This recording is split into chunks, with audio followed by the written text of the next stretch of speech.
Thank you. We have a little time left. We will go in for Q&A, but very quickly, and we'll have to be a little short with this. You've been talking so much about this, and you also, in your podcast, talk about social media, Right. the addiction of that.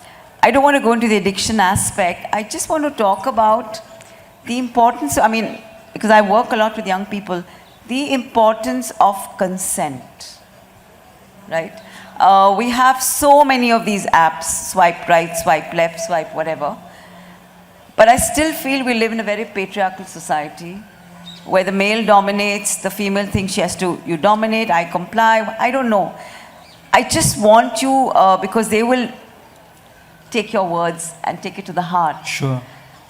The importance of consent with whoever you're trying to connect with for however long, but respecting that human being as divine as you are. You know, when we say namaste, it's I bow to the divine in you. So just a little bit on consent. 100%. I can't agree anymore.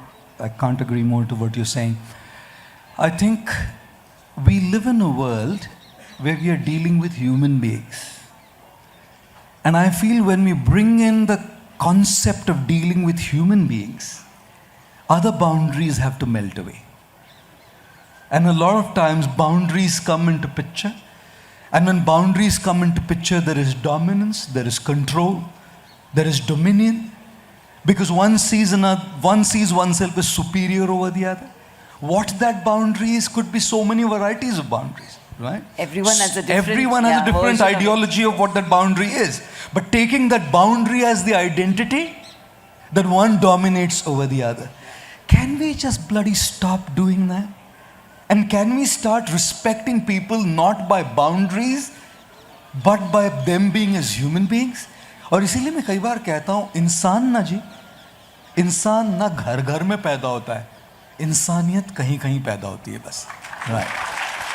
And we have to go not by human but by humanity. Humanity, yes. And which is why start respecting people's space. Start respecting people's priorities. Treat others with dignity. They deserve that dignity. They deserve that respect. And I often say, what Susie says of Sally says more of Susie than Sally. Absolutely right. Absolutely. And therefore, what people are doing to others are not talking of others as low or big, but talking about their own restricted, constricted, narrow mindsets. Right. And I think it's high time that we rise above these things and have an open world where we live as a humanity, where boundaries melt away and we are willing to respect each other's rights, each other's dignity, and give that space to each other too. Thank you. And on that, we're opening it up. There's 5 minutes for questions. So if we could just have 3 or 4 questions first, and then Gaurji will answer it. Sure. Thank you, ma'am.